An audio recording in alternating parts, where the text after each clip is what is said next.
Mohon maaf, Jokowi presiden paling boros dalam sejarah Republik Indonesia. Harus diaudit pengeluaran dia jalan-jalan ini. Mohon maaf, Jokowi ini raja paling boros di dalam pengeluaran. Makanya anak buahnya ngikut. Itu Menteri Keuangan kan mengeluh. Tahun lalu pegawai negeri ngabisin biaya perjalanan 39 triliun. Ya pegawai atau dia kan nyontoh bosnya tiap hari jalan-jalan.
Saya berikan contoh, orang paling kaya di Indonesia adalah namanya siapa yang Malaysia?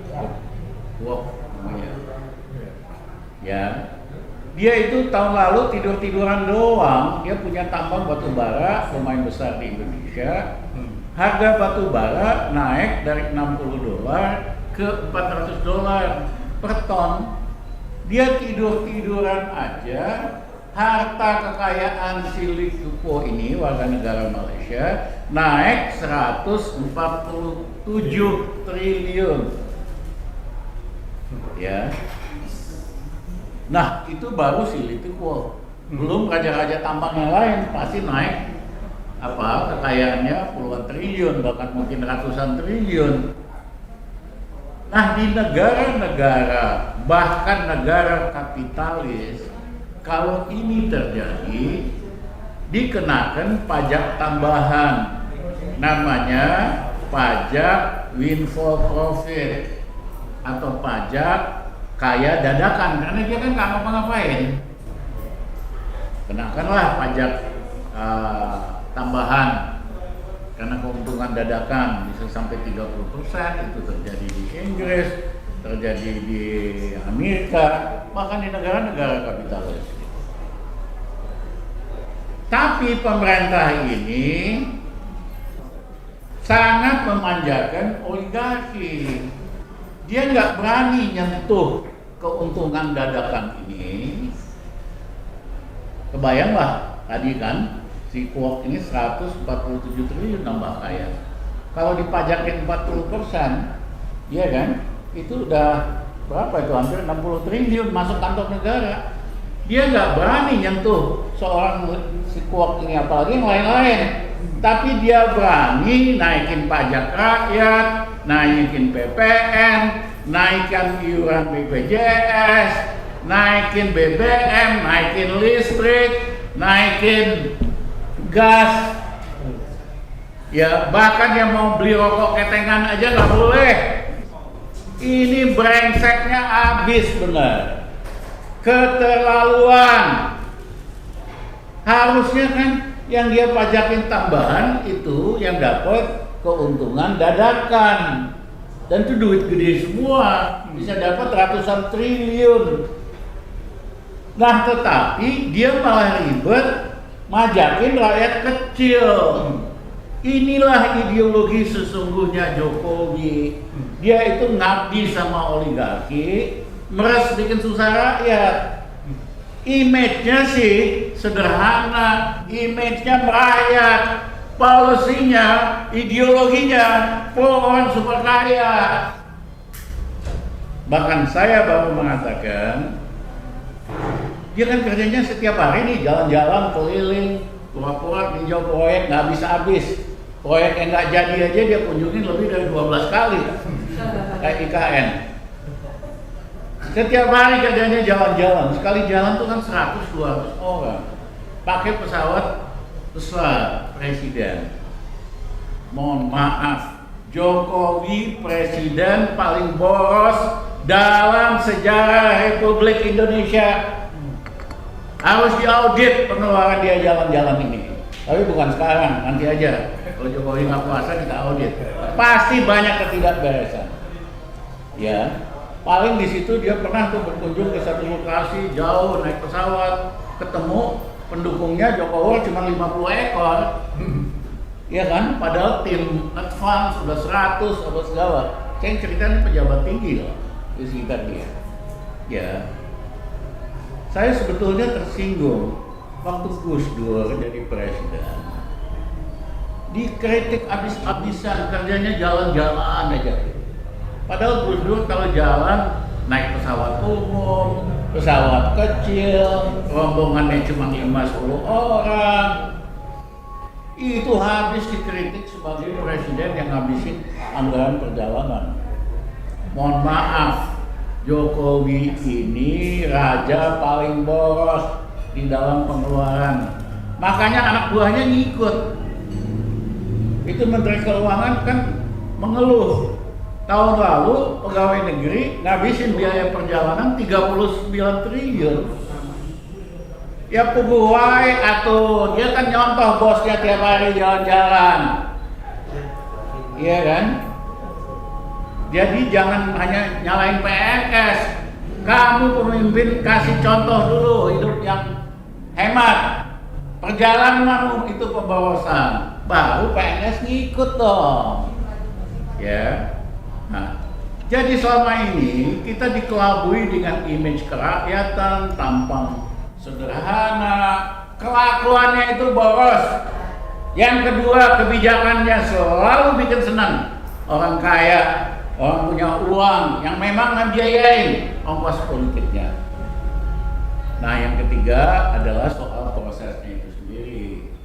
Ini kan MK udah putusan inkonstitusional, harus diperbaiki, diubahlah, ya kan? Dengan Perpu.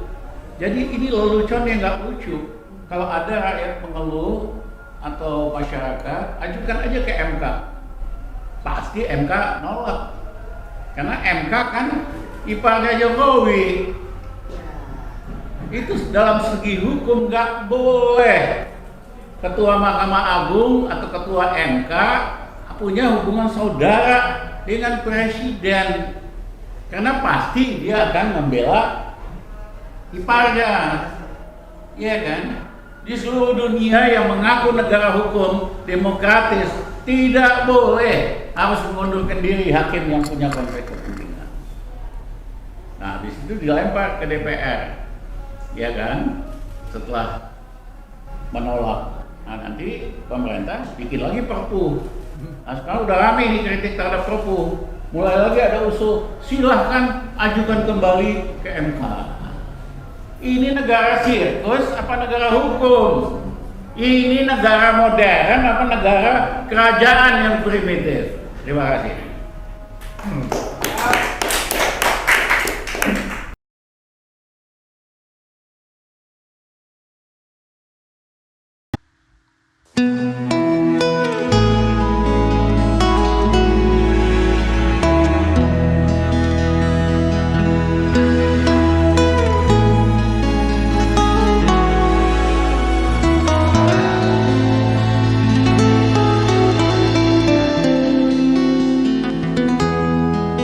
Ketika matahari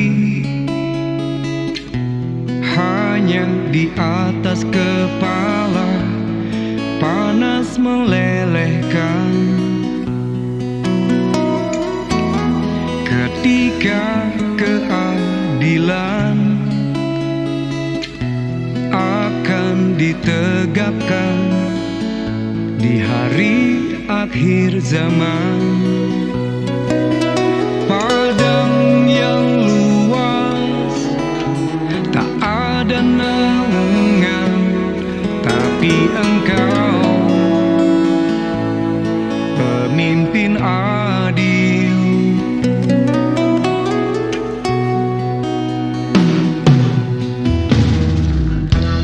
Setiap manusia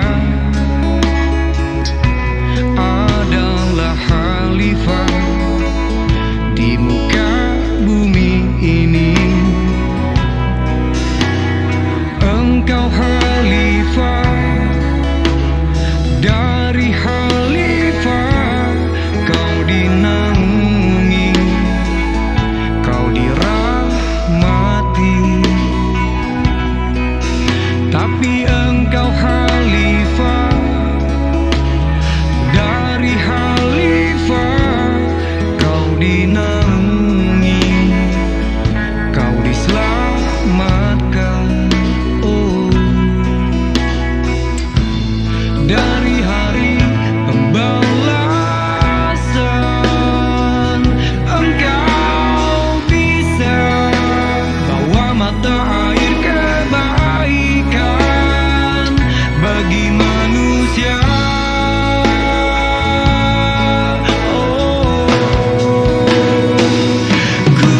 Kuasamu juga bisa menenggelamkan umat manusia.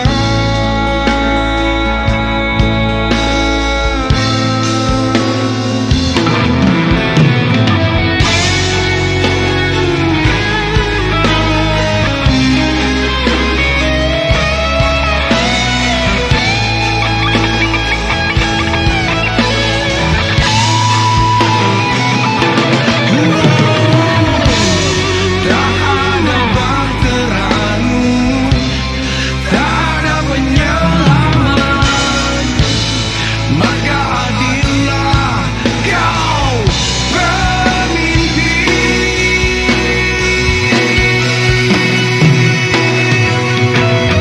Engkau khalifah, dari khalifah kau dinaungi, kau dirahmati. Tapi engkau khalifah, dari khalifah kau dinaungi, kau diselamatkan.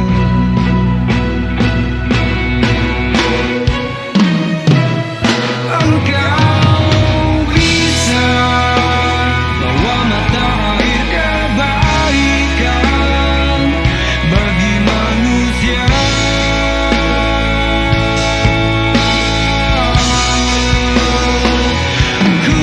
Kuasamu juga bisa menenggelamkan umat manusia.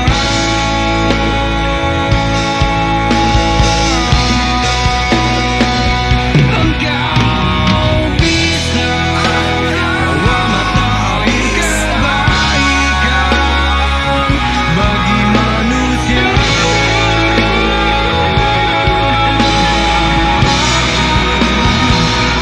Kuasamu juga bisa menenggelamkan umat manusia.